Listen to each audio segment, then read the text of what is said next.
So welcome everyone. My name is Ted Clement, Executive Director of Save Mount Diablo, and welcome to our Nature Heals and Inspires Zoom series. For those who might be new to Save Mount Diablo, we are a nationally accredited, not-for-profit land trust formed in 1971. We have a mission to preserve Mount Diablo's peaks, surrounding foothills, watersheds, and connection to the Diablo Range through land acquisition and preservation strategies designed to protect the mountain's natural beauty, biological diversity, and historic and agricultural heritage, enhance our area's quality of life, and provide educational and recreational opportunities consistent with protection of natural resources. Understanding that nature is the ultimate foundation for our long-term health and well-being, we developed a free public education Zoom series entitled Nature Heals and Inspires to help our communities understand that nature is a critical part of the solution to working through these difficult times. In a study of 20,000 people by the European Center for Environment and Human Health, it was found that people who spend at least 2 hours a week outside in nature, either all at once or spread over the week, were substantially more likely to report good health and psychological well-being than those who didn't. Beyond health and psychological benefits, going outside to connect with nature will help address what I believe to be the most serious environmental threat facing our planet. After studying and working in conservation for decades, I've come to realize that the most significant threat to the environment is the lack of meaningful connections between people and nature, which results in us lacking the love and will required to fully address major environmental threats like the climate crisis. Thankfully, nature is a spiritual portal where if we quietly and respectfully enter it with open hearts and minds, we will be transformed for the better, and in that lies our hope for salvation and survival. Our Nature Heals and Inspires Zoom series started in April 2020. And to date, we have delivered almost 20 presentations by an amazing and diverse group of experts exploring this topic of how nature helps heal and inspire us. And through this exploration, we have been getting important clues how to align ourselves and our culture with the natural world we are a part of. Today, we have a special gift of gratitude and inspiration for you, our supporters. The latest presentation in our series entitled Muir Laws explores the Diablo Foothills, how to draw birds and landscapes through nature journaling. Muir Laws, who goes by Jack, is a naturalist, artist, and educator who has dedicated his work to connecting people to nature through art and science. He teaches nature study workshops that incorporate illustration and scientific note-taking as a means to greater understanding and connection. He has written and illustrated several books. I had the pleasure of getting to know Jack by sauntering in the Diablo Foothills with him in early December. I asked Jack if he'd be willing to be part of our Nature Heals and Inspires Zoom series, and he graciously agreed. Thankfully, because of your wonderful support, Save Mount Diablo continues to uplift our communities with our usual nonprofit land conservation work for the Mount Diablo area, along with additional efforts like our Nature Heals and Inspires Zoom series, and our weekly lighting of the beacon atop Mount Diablo on Sunday after sunset until sunrise on Monday, so that we can thank our heroes, come together, and collectively lift our eyes to the light in nature amidst this pandemic. Together, we're going to continue to do great things to protect the ultimate foundation for our long-term health and well-being, nature. Jack, thank you so much for your good work and for providing this gift of gratitude and inspiration to our supporters. Enjoy, everyone. Thank you so much, Ted. I'm really delighted to be here with all of you. I am an avid naturalist and wildlife biologist. When I was a little guy, my mom and dad got me hooked on nature and also gave me permission just to run around and play outdoors. And I've been doing that ever since. As I started to explore in nature, I quickly began to hunger for wanting to kind of understand more. My dad was a bird watcher and my mom was a botanist, and all the mysteries of all the critters, I wanted to know it all when I was little. And so I'd go out and I would discover things and learn things. I would want to find some way of remembering that better. And for me, the best tool that I had was a notebook. I would carry a notebook with me and write down all of my thoughts and observations and the birds that I was seeing and drawings of the flowers. And just because I kept doing that and kept doing that and kept doing that, whatever you keep doing, you get better and better at it. So the result is behind me is a bookshelf, and it's packed with old journals.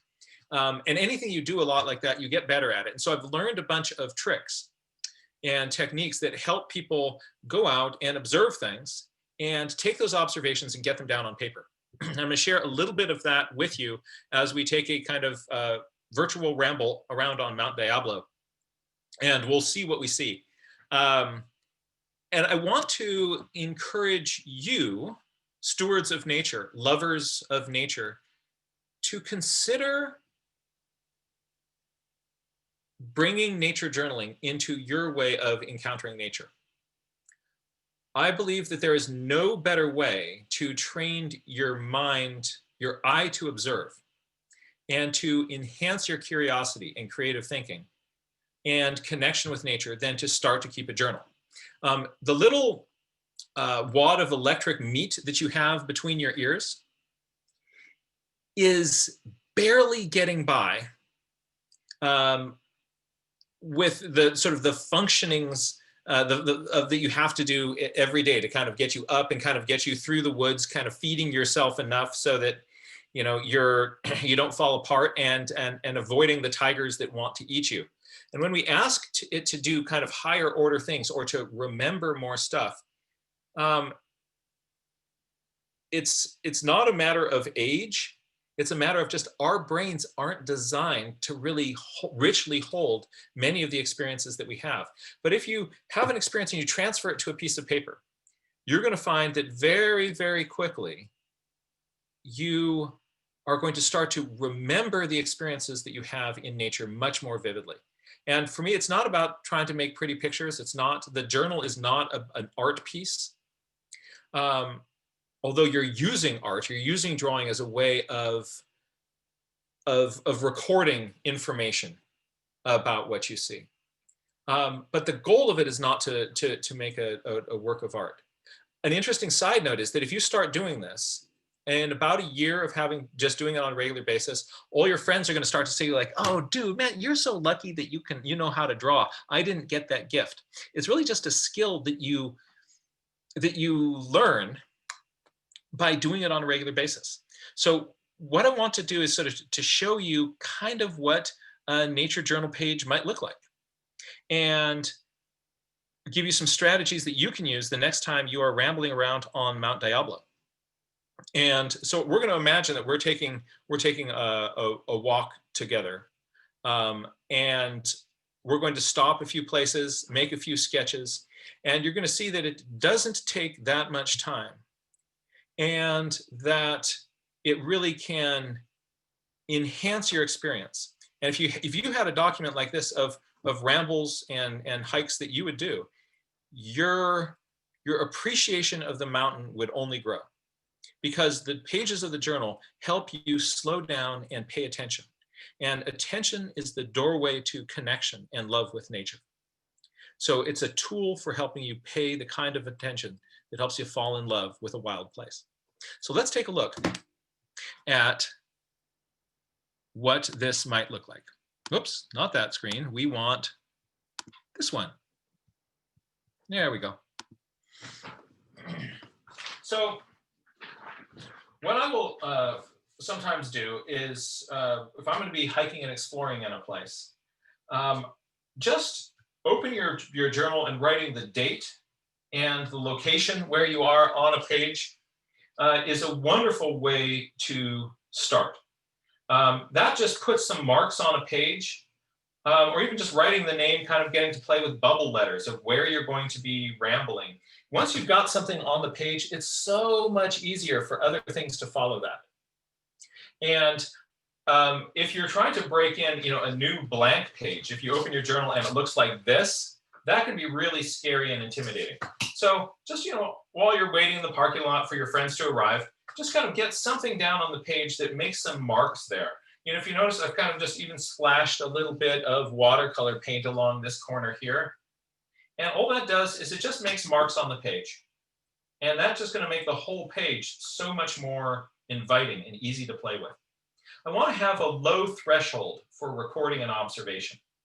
So we start to walk down the trail and you start to hear beep, beep, beep, beep, beep, beep. You start to hear buzzing and chipping in the bushes near you. And there's a bird watching trick that if you go,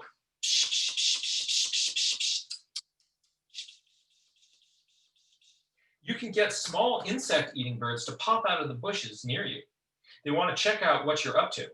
So we can try that, and out pops the bird. So when the bird appears in front of you, rather than just stare at it, what I recommend you do is to start to say out loud all the details that you notice about it. Wow, really, really long tail, tiny little body, white tummy, kind of grayish back. Ooh, there's a little white stripe at the top of the wing. Really, really kind of very dark eye. Ooh, it's got white around the eye. Whatever it is that you see, say that out loud. And then when the bird flies away, because you verbalized what you saw, those observations are going to stick in your gray matter just a little bit longer. If you just look at it, then when the bird flies away, you go like, wow, I just saw a bird. But try this the next time you're out, even if you don't have a journal, just start saying what you see, and you're going to discover that once the bird leaves, your memory of it is so much better. So if I'm going to be drawing a picture of it, this is a really useful strategy. I'll show you kind of how I go about drawing birds. What I start with is just the shape of the air kind of down the back of the bird. And I'm going to be drawing this on my page really lightly and loosely.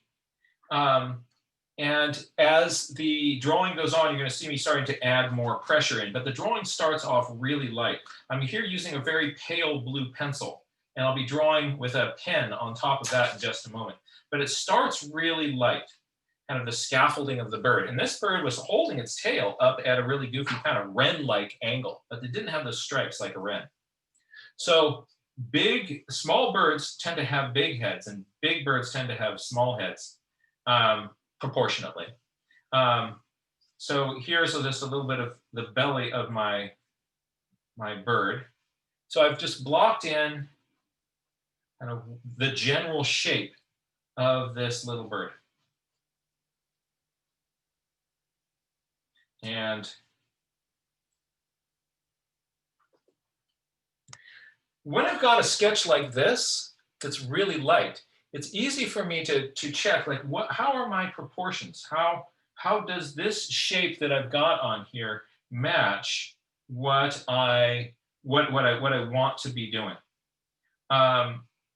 If you just sort of start drawing with, say, the beak and the eye and kind of work your way to the end of the tail, you very often are not going to get something that really kind of feels like that bird. This bird is a blue-gray gnatcatcher, and it's one of the really wonderful little chaparral trees on Mount Diablo. I love these little birds. And so what I'm going to do is draw on top of this with my pen. If you've got a pen and a pencil at home, just sort of follow along on this, and you're going to learn a few tricks to transfer what you see to the piece of paper. So I've drawn in a line here through its eye and its beak. These birds, their beak is a long, straight beak, and it lines up with the eye. So that little line can show you both both where the beak goes and also where to place that eye. The eye is going to be a little bit closer towards the front than you think it should. Whatever features you saw, remember this one had that white ring around the eye.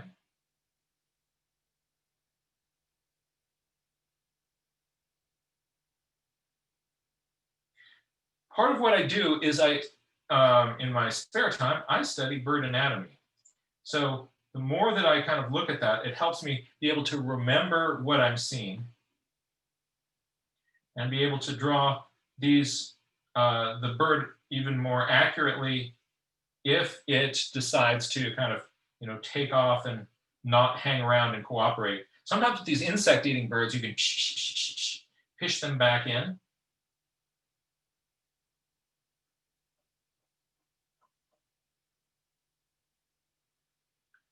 There we go. Birds have little fluffy poof of white feathers underneath the tail there. Long, straight tail.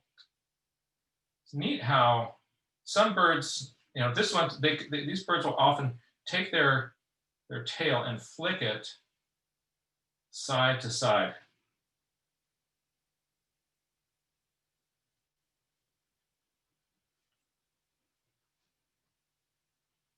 And to help me remember that this is supposed to stand for side to side, I'm going to write side to side, side to side.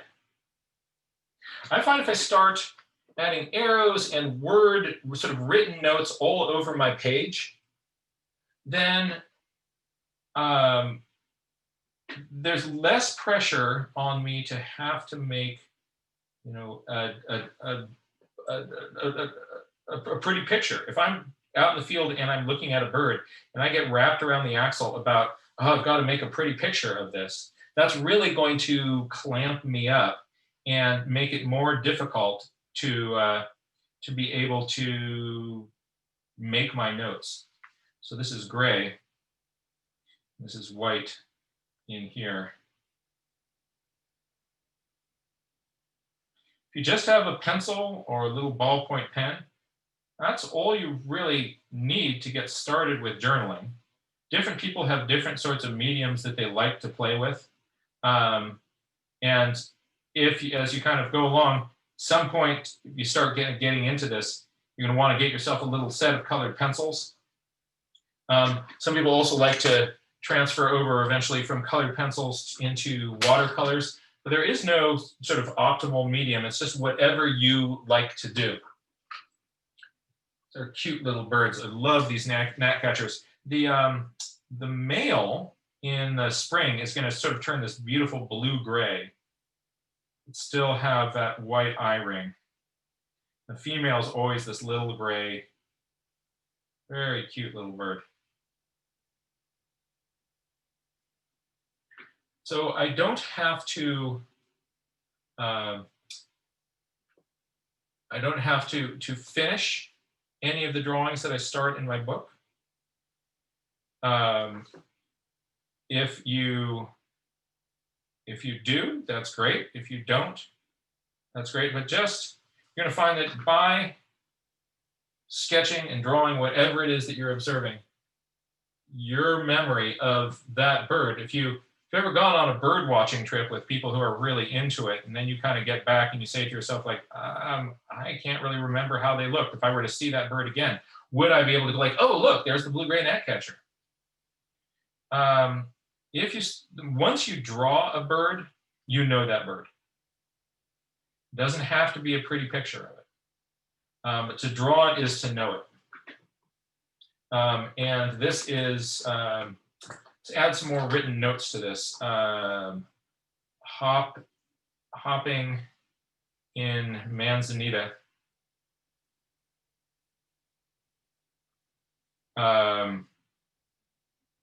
It's noisy. My spelling is very interesting. I'm dyslexic. And so I will spell things in creative ways, and I don't know if I'm doing that right now, but it doesn't really matter. Just as you don't have to make a pretty picture, you also don't have to spell anything correctly in your journal. And that makes me happy. So once I've got one little sketch going in my journal and some notes, it's so much easier for other things to follow that. And so you just head on down the trail, and what you want to do is to, as you go, just pay attention to, I've got kind of a search image for two things. It's wonder and beauty. So if you're hiking along and you see something that is really beautiful to you, take notes about it in your journal, or something really interesting, whatever grabs you. And if you're intentionally looking for beauty, you're going to discover that you start to find levels of micro beauties that are there in front of you. And if you hadn't intentionally been looking for it, you might have overlooked those. Like everybody, when there's a spectacular sunset or a big rock formation, they go, "Ooh, look, isn't that beautiful?" But what you want to do is, can you get yourself to gasp at the color of backlit lichen, or the patterns that are made by lichen on a boulder, the sounds that are made by a flock of goldfinches as they go overhead, and to just really try to lower the threshold you have of taking authentic delight. And what's interesting is we can trick our brains. If you're feeling kind of meh about things and you come across a flock of goldfinch or whatever it is, intentionally celebrate it and go like, "Wow, isn't that wonderful?" And force yourself to say, like, what is the most beautiful part of what I'm looking at? And what happens is your brain is going to kind of get on board after a little while. It's one of these things where you can fake it till you make it. And, you start to sort of pretend that you're happy, even if you're like oppressed by all these other sorts of things, you're happy in nature. And what happens is your brain catches up with your act, and it's going to start to feed you dopamine out there in your nature experiences. So just start looking for like things that you can look at and go like, "Oh, that is beautiful." Like right now, I'm looking at the pattern of the sun in a spider web outside my window, and it's glinting with iridescent splendor. And that makes me really happy. And you can do the same thing with anything that you find up there. So let's put some more stuff in our journal. As I find those little wonders, I want to put them into my journal. Something that's nice about plants is that they don't fly away. And so let's say you're up there, you're continuing your way on down the trail, and look, there's more of that Manzanita. And you're thinking to yourself, like, there's a rare Manzanita here on Mount Diablo. There's this rare, I wonder if this is it. So I'm going to make just a little sketch of what I see. And an easy way to start that is just with a leaf diagram. So I'm going to just draw in a little leaf. And I can check this with books later on. And here I'm not worried about foreshortening or anything like that. I'm just going to draw in, here's a little leaf. And it has sort of a flat bottom on it. I wonder if that is going to be a characteristic that'll help me identify this later on. And so with my little blue pencil, I'll block in just a few places where a few more leaves go. And I'll draw those in my book.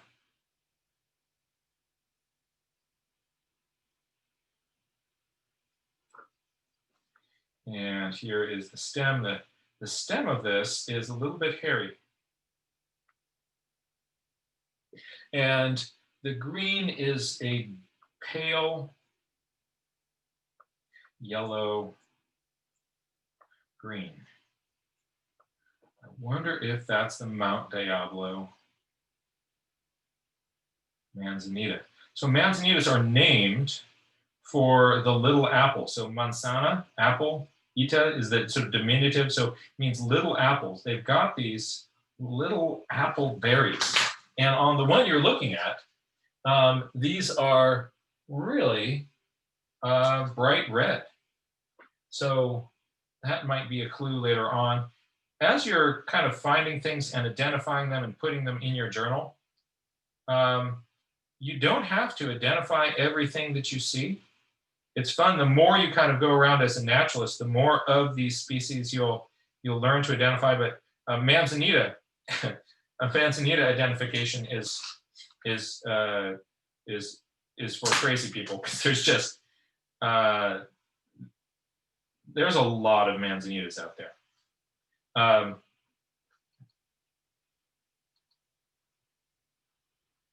So I'm using watercolor here, so I often will just test colors off on the side of my palette to make sure I'm getting the right color.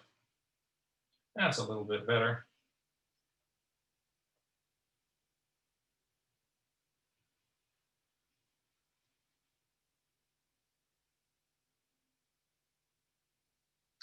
And so these are all observations that I'm putting down here.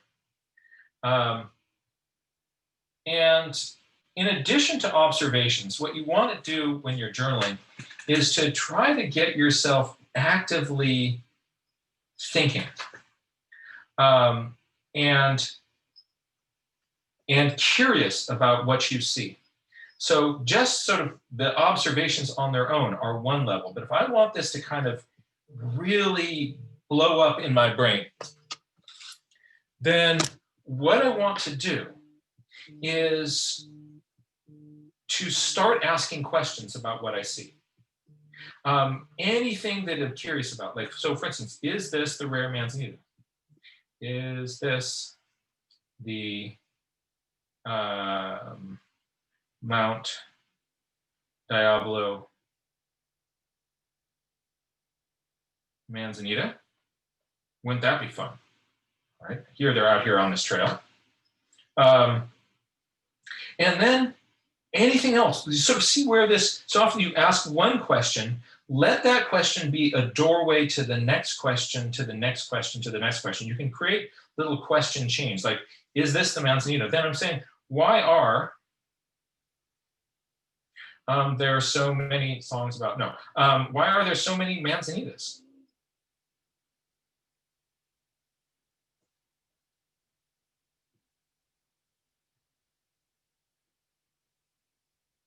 So what is it about Manzanita that this group of plants just turned into all these different species all over the place? Or something like the madrone, like there's madrones and there's really widespread, but you don't have a bunch of different kinds of trees like madrone. But Manzanita, something went wild here. So what's up with that? I've actually never asked myself this question before, and this question occurred to me as I was just writing this down. But that to me now that's a really interesting question, and I'm more curious about that. If you can get your curiosity engaged, and oh look, hey, there is another gnatcatcher. So the other one, remember, it was in Manzanita. Yep. And now this one is in Manzanita. I'm going to write second blue-gray gnatcatcher in Manzanita, in a different place. So, and then I'm asking myself, is there a connection? Is that a coincidence? Because coincidences happen, that I just was at a Manzanita before and there's one of these characters. And now I'm at another one and there's another one of these birds. Or is there a link? Do gnatcatchers associate with Manzanita? I don't know.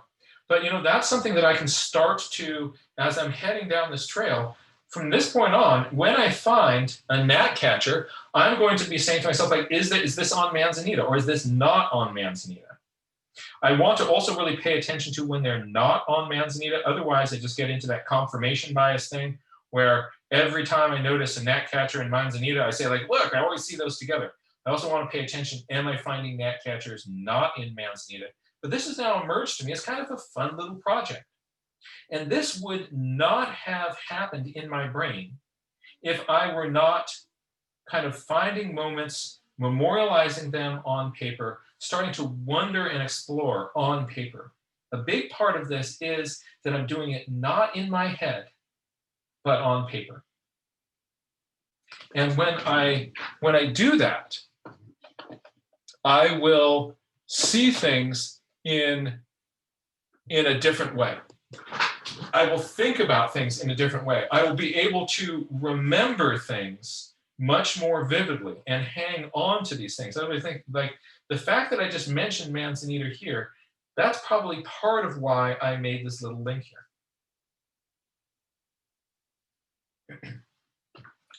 This is all zooming in on the stuff that is right there in front of you.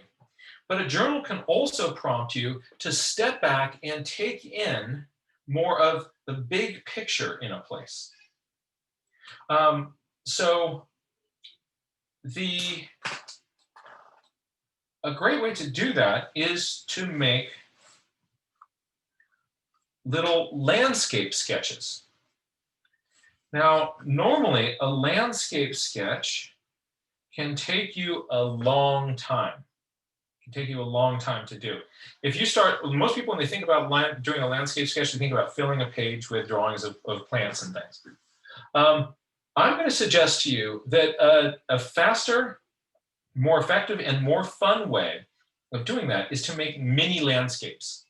So this is what I call a landscapito. It's a landscape, and I'm going to finish it in just a few minutes. One way of doing that is to initially keep the thing small. So you get to a place where there's a view or a vista that you like. And what I'll do is initially kind of block in the big shapes that I see.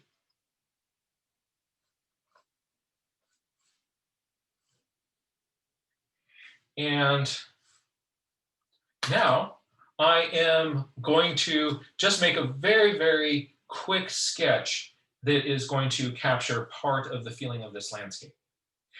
Again, because I'm keeping it small, I am going to be able to do this in a record amount of time. So first there's a clump. I generally start with things that are closer to me. There's a clump of oaks here on the hillside that is closer to me. And so I've just drawn a little kind of curly line around the edge of that, avoiding the line that just kind of is too kind of bump to bump to bump to bump to bump. And to make these look like trees, what I'm going to do is I'm going to look at where the sunlight is kind of hitting them.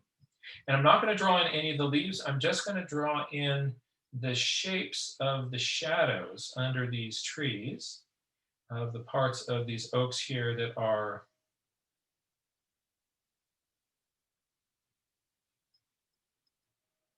two little trunks coming down. And those then can, just that fast, I have a little cluster of trees. There's further back here, there's some distant trees. And what I'm going to do is for those ones, I'm just going to have an area of hatching like that. Keep it really simple. And then going up into some of the canyons in the background, there are areas of, I can see little fingers of oak trees going up into those valleys.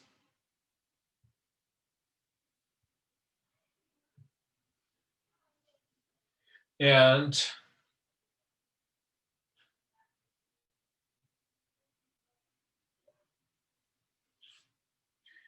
then finally, a suggestion of the ridgetop back here. As I do this far away ridgetop, I'm going to press not quite as hard. I would like this to end up being a lighter line.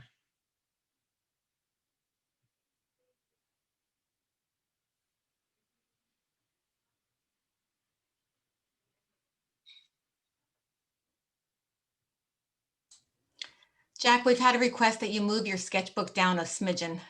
Ah, this better? Look at that. Thank you so much. There we go. Thank you. So here is a just sort of mini landscape. And if I look at this and I go like, oh, those don't really look like oaks and canyons to me. then what I can do is here's the big money trick is I write oaks in canyons, oaks in canyon bottoms. And I draw a little line. And now everybody will look at that and they'll be like, oh, oaks and canyon bottoms. And once they see that, those start to feel to them like oaks and canyon bottoms. It's pretty cool.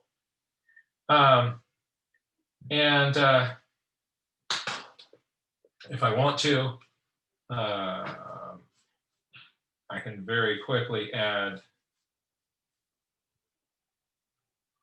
color to it.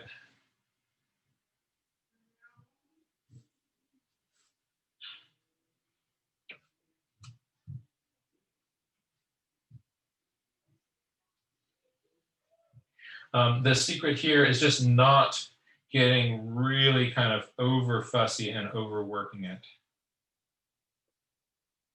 But a quick little sketch like this, oh, look up there. Look, did you see it? There's a golden eagle up there. So Ted will have to fill me in like how many, there's crazy golden eagles out here. And so we're actually lucky enough to see one today. So I'm gonna put that in. Look at this, here it is, golden eagle. See it? Yeah, there's a golden eagle. So I'm gonna write, how do you tell it's a golden eagle? Because I write golden eagle. So these little annotated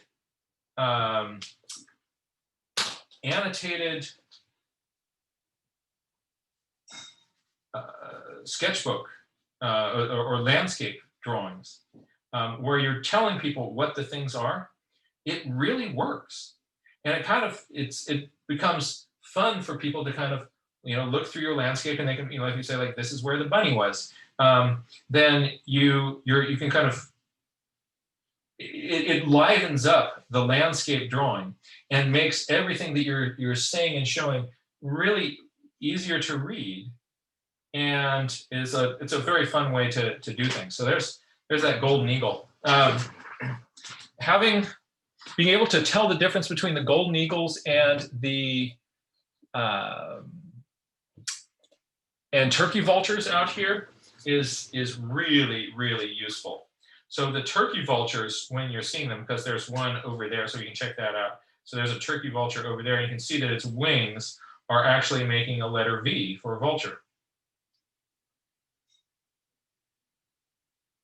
And the turkey vultures, they kind of will rock in flight. So it looks like they just don't have a very stable platform. And so they're tilting like that. But the golden, on the other hand, it's this big flat wing. And even though they're far away, they often just feel big. They feel really big.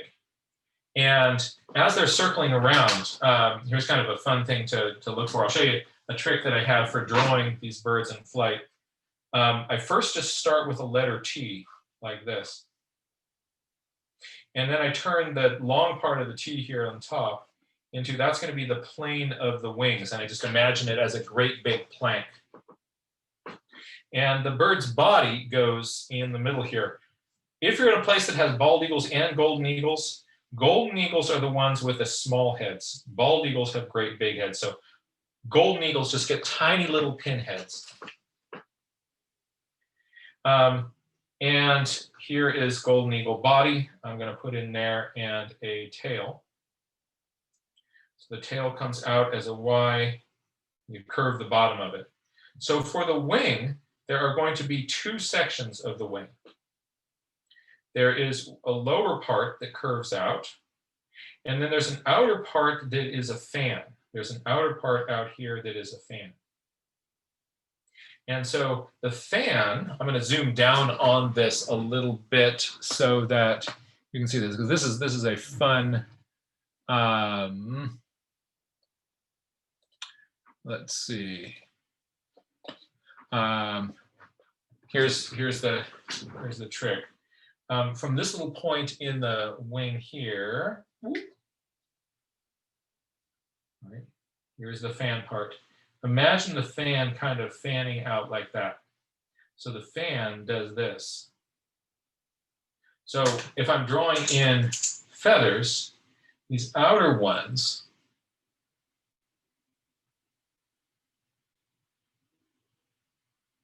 are fingered. So first a smaller one and then outer ones. And you know which way they point because of that fan. And then they curve in there. Then you've got this bottom part of the wing that comes in like this. That gives you your basic hawk, eagle in flight plan. And the juvenile golden eagles have the really cool patterns on them. They have this white patch in the wings in here.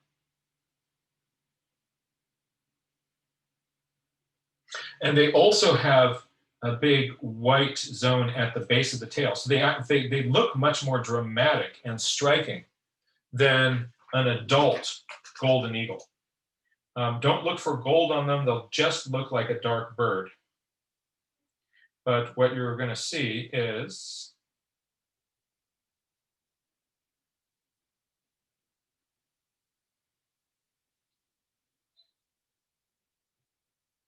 this pattern of light white patch in the wing. So they look very clean. Bald eagles just look, they're either a super clean white head, white tail adult, or the juvenile, the young bald eagles just look raggedy.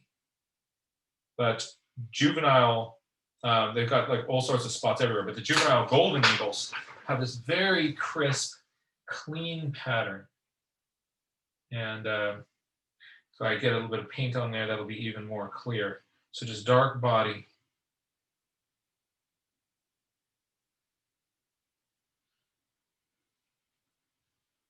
There we go. So there are, a number of tricks for drawing different things like this bird in flight plan with the fans. If you're interested in learning more tricks like that, every week I teach free nature journaling workshops and want to invite people to go check those out. And I also have lots of free resources on my website that you can check out that give you tutorials on drawing things. Let me zoom down on this little guy just a little bit more. That'll do.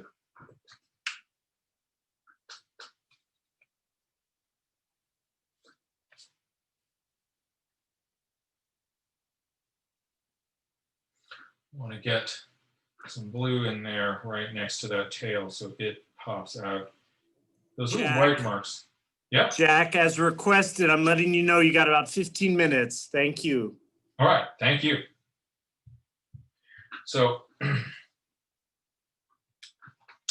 a picture on its own, they say a picture is worth 1,000 words. I don't know about that. I often think that a picture and words together just do so much more than either of those could do on their own. So I'm just going to add a little bit more to this. I'm going to write juvenile golden eagle flying high with 3 turkey vultures.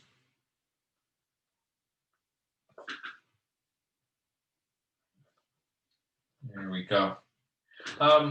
So if you go out and explore a place, and at the end of the day, you stop a few places, you explore some of the plants, you ask yourself questions, you take in the big picture, you get this down onto a piece of paper.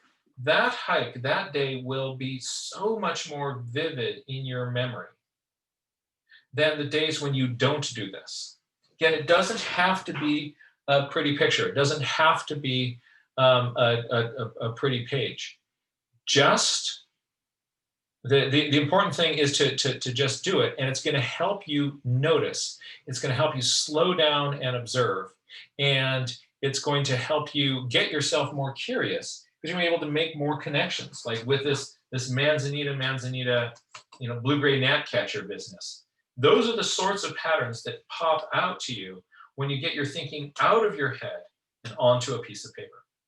And as folks who enjoy nature and enjoy and respect and appreciate Diablo, I think if you give this a try, you're going to find that it opens a whole new door into your adventures afield. So I've got a few minutes here before we have our scheduled end. And I just wanted to check in. Were there any questions that folks shared in the chat? So I'm looking at the questions. Hi, everyone. This is Karen Ferrier. I'm Development Director at Save Mount Diablo. I know some people were asking about your watercolor pens, and then we had someone, Erica, kindly share that you have several of them listed on your website. The Pentel Art Quash Water Brush, no? Yep, that's right. So yeah, there's one brush in particular. So it's got this is, I started using these for just field stuff and then just like it so much that I use this for all of my studio work. It's an inexpensive plastic brush that lasts a crazy long time, and it holds the water inside the handle. So when you're going around in the field, you're not getting that jar of gunky water. And so what you do is you just on your palette, you rub it onto the page. You can then go and paint with it. And when you want to change colors, if you ever kind of roll with me in the field, I walk around with an old sock on my wrist. And so if I have paint on my brush and I want to go on to the next color, I just give it a squeeze and a wipe on that sock. And now the brush is clean. It cleaned itself from the inside. And then I boom on to the next color. I can go into a bright yellow. There's not going to be a hint of that red in it. And you also don't end up with that jar of mucky water that you then are like, what do I do with this? Am I going to carry it out? Yeah, you actually probably should carry it out, because it's got like cadmium and all sorts of heavy metals and yucky stuff in it. And you don't want that, poured out next to the creek at Mount Diablo. So now we know if we see people out there with old socks on their wrist, it's just they're artists and they're not just eccentrics out there. It's good to know. That's right. Actually, there's some fun nature journaling. Folks have spotted each other in the field, because it's sort of a thing in the nature journaling community. We've all running around with these socks on our wrist. And so there's a joke that you say, you will know us by our socks. That is impressive. That is impressive. And yeah, people have overseas, just like nature journaler. Wow. Sock on the arm. There you go. There you go. Someone wants to know if you carry your colored pens with you. So I guess you do when you're out drawing. Yes. So I carry a small set of colored pencils, and I carry a portable watercolor palette with me when I go out in the field. Okay, and then, somebody was someone was asking about, you have so many supporters that somebody asked a question and then the supporter answers it, but I might as well put it out there. That's my homies. No, it's your minions of people that know everything. Shout out to the Nature Journal posse here. Thank you folks so much for having my back in the chat. They do. So somebody was asking about what pens you were using. They're not streaking. And then someone else said they were Pentel large. Are they Pentel large? Oh, so the water brush is the Pentel large aquash water brush. Okay. The pens that I'm using for my drawing are ballpoint pens. Got it. So, and I like those because they're not water soluble. So you get them down, and they're going to stick. They also don't smear. And I used to do a lot of stuff in graphite pencil, but if I put stuff on facing pages in my journal and then closed it, those two pages would smear against each other. And in time, there'd be like this big gray around the drawings that I'd done. So now I've kind of pivoted over to using a ballpoint pen, because ballpoint pen, like a pencil, if you go lightly with it, then you can, if you go lightly with the ballpoint pen, then you can make very faint light lines, and you press hard with it, just like a pencil, and you get a hard dark line. So it allows me to do those sorts of lines, which is great. Wonderful. Wow. And here's, if you're looking for a ballpoint pen that's like a really kind of great one for sketching that seems not to blob and clog as much as a lot of other ones, the Bic Atlantis. Good to know. I'm loving me some Bic Atlantis. Okay. And it's got the convenience of just being able to, do that and put it in your pocket protector. That's great. You're good to go. We will send these recommendations on when we send the recording of this video to everyone next week, so you don't have to worry if you had missed this. But we have some other really nice questions. One was, you have a great drawing skill. How are powers of observation different for nature journaling with a camera? So the drawing skill is something that grows with time. And it does not take a Malcolm Gladwellian 10,000 hours, right? You're thinking like, I'd like to do that, but if I start now, I'm never going to catch up. No, right. You start doing this regularly for 1 year. And at the end of 1 year, this will be a really solid skill in your skill set. You'll draw something, it'll look like that thing, and you'll be getting like dopamine from the experience. It will be cool. So give it 1 year and you can do that.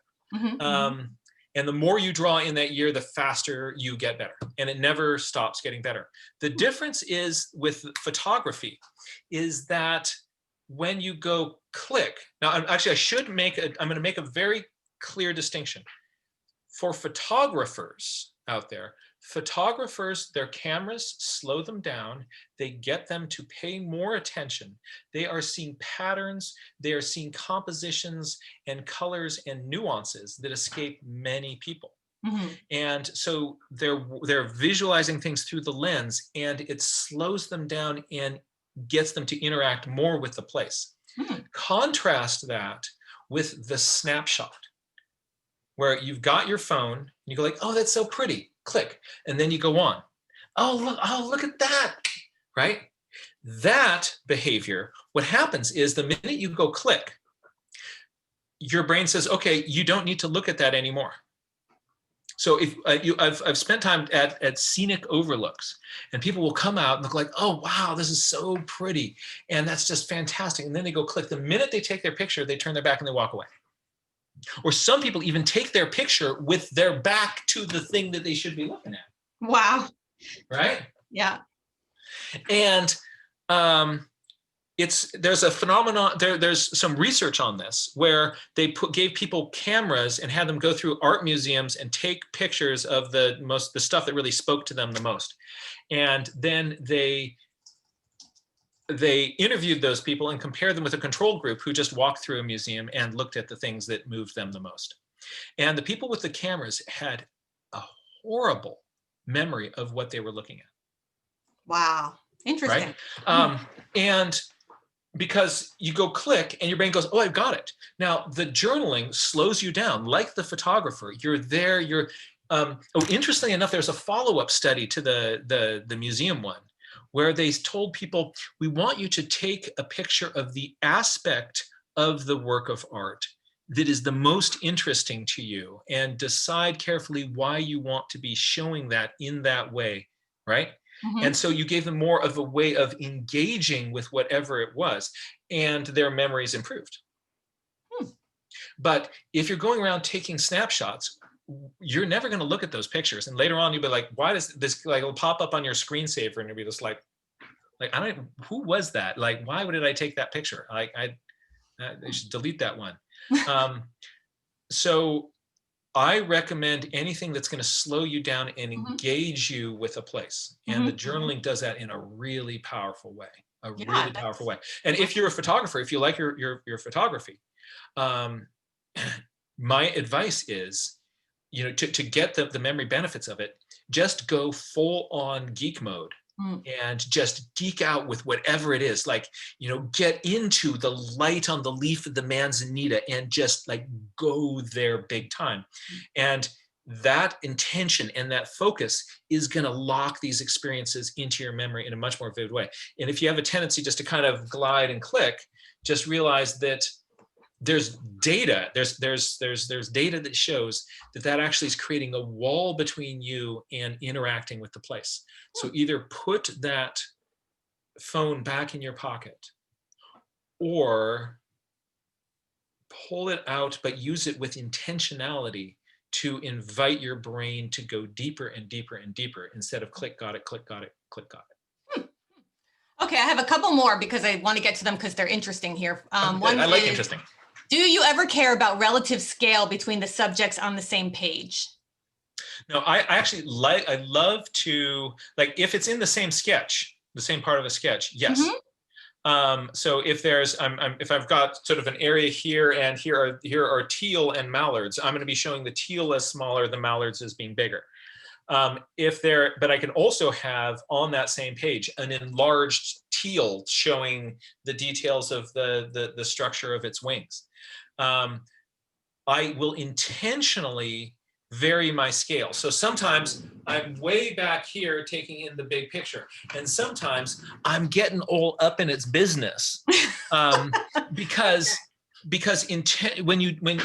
if part of your procedure is changing your level of focus, you will see things differently and notice different things at each of those levels of focus. So in the nature journal community, we do this thing which we call zoom in, zoom out.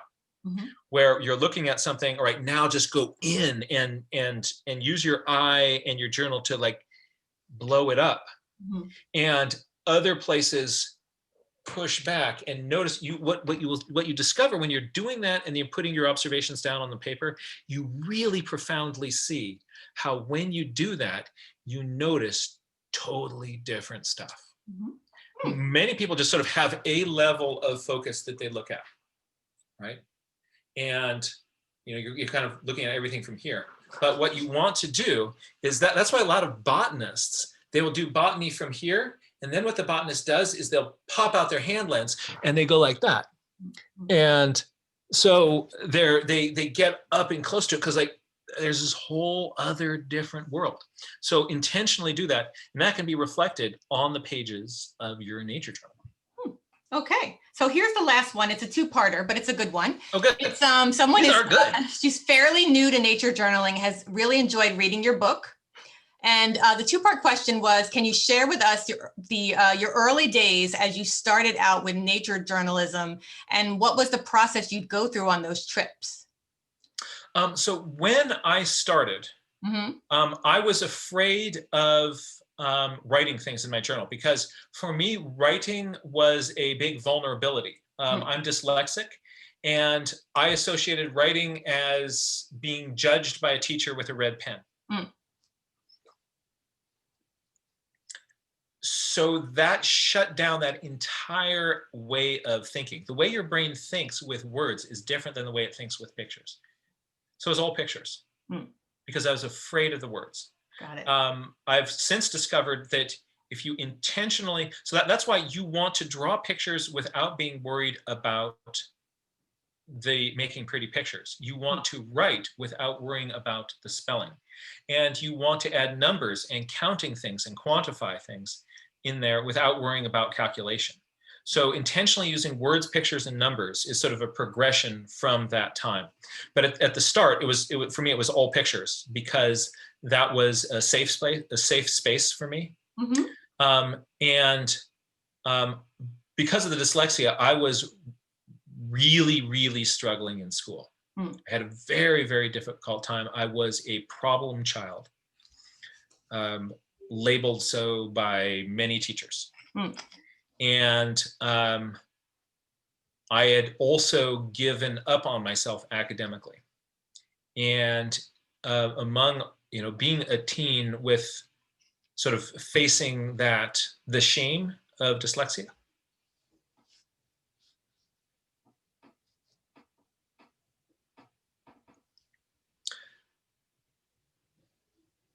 the nature journaling became a major way of me being able to reconnect with myself.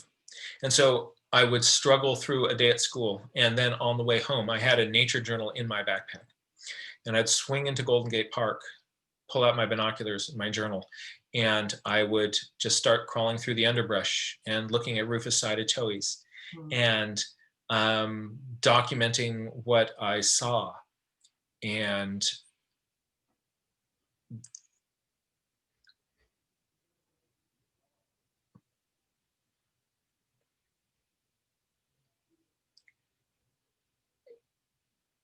it was a really authentic way for me to interact with the world. And I think it was critical in helping me stay in the game and not to, completely give up. Wow. Wow. Thank you. Thank you for being so vulnerable with us. I think we all feel this way in some points in our life, but you really were very clear and open about expressing it. And that's the kind of thing that helps us all connect as humans and connect with nature. So I really, really appreciate it. Everybody's just very, very inspired by the work that you're doing, and just the excitement and the happiness and the joy that you still are getting from it every day. So I think that you've been inspiring a lot more people from what I'm seeing here today, and you're going to have a lot more people joining your regular. That's wonderful. So if you kind of like, that's cool, but I just don't know where to go from here. Let me give you a few suggestions, and they will fit with your budget. Every week, I teach 3 free nature journaling workshops, online Zoom workshops, where we play with different subjects.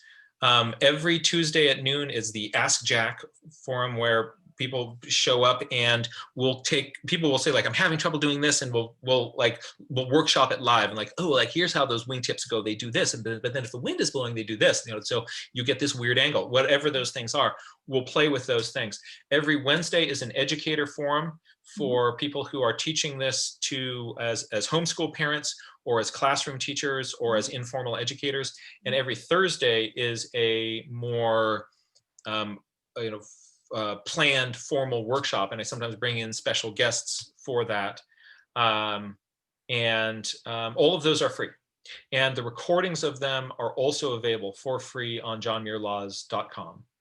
I've written some books on how to do nature journaling, and those are available in my store, but I have a lot of those materials also just for free in video form, or in sort of step-by-step tutorial form on that site. So if that sounds like fun, you can check out all of those things. Another thing that is really fun is there is a very vibrant and supportive nature journaling community. A bunch of them are on this call.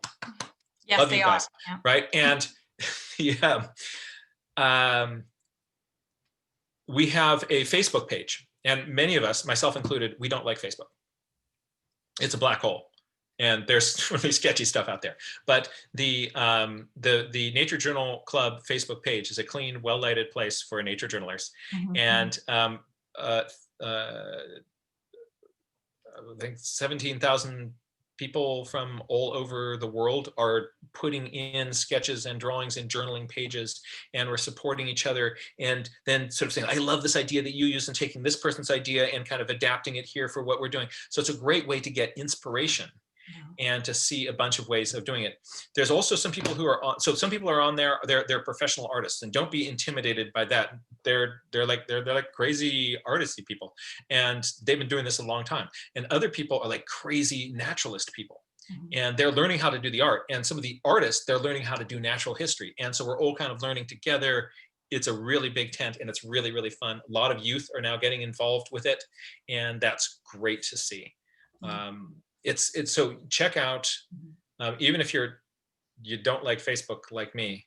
For me, it's the only thing that I do on Facebook. Yeah, well, the nature journaling community is pretty impressive to think, especially now during these difficult times when everything's all over the place, that there's a community of people all over the world that are coming together for the purpose of nature journaling. And that is a really positive place to be. So we're beyond impressed. Under the cloud of COVID, all these different people from all sorts of different places have stepped forward as leaders and teachers, and a bunch of them are teaching other free courses. You can learn all about those. Like there's a bunch of people, not just me, who are doing now nature journaling classes and things. And you can connect with those people through that Facebook page. And they'll just like, I'm just starting a new class, you ought to check this out. And it's fun. We'll make sure that we share that for sure. We are really, really grateful to you for your time and for being so much such fun. I'm just so grateful for you folks, you stewards of this mountain of beauty. it's a sacred place in the middle of the Bay Area. And people assume that because there's this big mountain there that it's protected. Well, parts of it are protected. And there's parts of it that are protected because of you guys, right? Nature needs our help. This is Nature needs our stewardship. Our population is so large and growing that without real intentionality and planning and work and funding, wild places get swallowed. And the gnatcatcher cannot vote. And so you guys are the voice for that. So if people are kind of came to this because they wanted to check me out, but you don't know about Save Mount Diablo, this is a great organization to support. I want to encourage you to become a member. And what it does is gives a more powerful voice for stewardship and conservation of this incredible mountain. I have a feeling we're going to be seeing more of you in the future, and I'm very grateful to you, and I look forward to collaborations with you and other people in the nature journaling community, because we are truly all on the same side, and we all believe that nature is critical. So thank you so much, and everyone on the call, we will follow up with you with all of the resources and references and whatnot. And the nice note from someone from Australia, which is sending us nice good vibes over there. And it's a really, how nice. Oh, that's wonderful. And then, the last thing was, people are wanting to know if your real name is John Muir Laws. Yeah, that's actually what Mom and Dad named me. Wow. And everybody Foresight. thinks that I changed my name to sell books about the Sierra Nevada because my first book was a field guide to the Sierra Nevada mountains. Yeah. And so people like, oh, that's kind of cheesy, Jack, right? No, but Jack is the nickname for John. John, yes, of course. Because it's so much shorter. Yeah, but your parents had some real foresight, they knew what. That's right. It's what do they call it? An apropism. Yes. But you don't, it's interesting to wonder, did being named John Muir and growing up with your grandmother, like constantly sending you John Muir books and all this sort of stuff, when I was little, I thought he was my cousin or relative or uncle, because you can't quite figure out, like, it's a second cousin 3 times removed, it's like, but the, and so I grew up with those stories, and I really wonder about what is what impact did that have? Yeah. Well, hey, it was a good fit. So serendipity, or if it was some kind of impact there, but it seemed to have worked out. So thank you again. We appreciate it. And we will, you'll hear from us soon, and Jack, you'll hear from us soon. And everyone have a wonderful evening.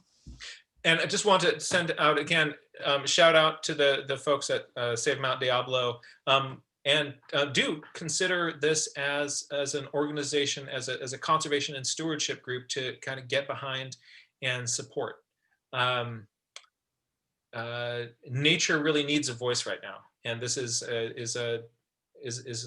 a small, tight organization of people working in a focused way and doing really, really good stuff. So thank you guys so much for the work that you are doing as stewards of this beautiful mountain. Thank you. Good night, everybody. Bye, everybody. Thank you so much for being here. I'm really, really honored and touched. And can't wait to play with all of you again once this COVID thing goes away. So be safe. Keep that mask on. We're just going to do this social distancing a little bit longer, and then we get to play outside together. It's going to be fun. We just have to wait a little bit longer.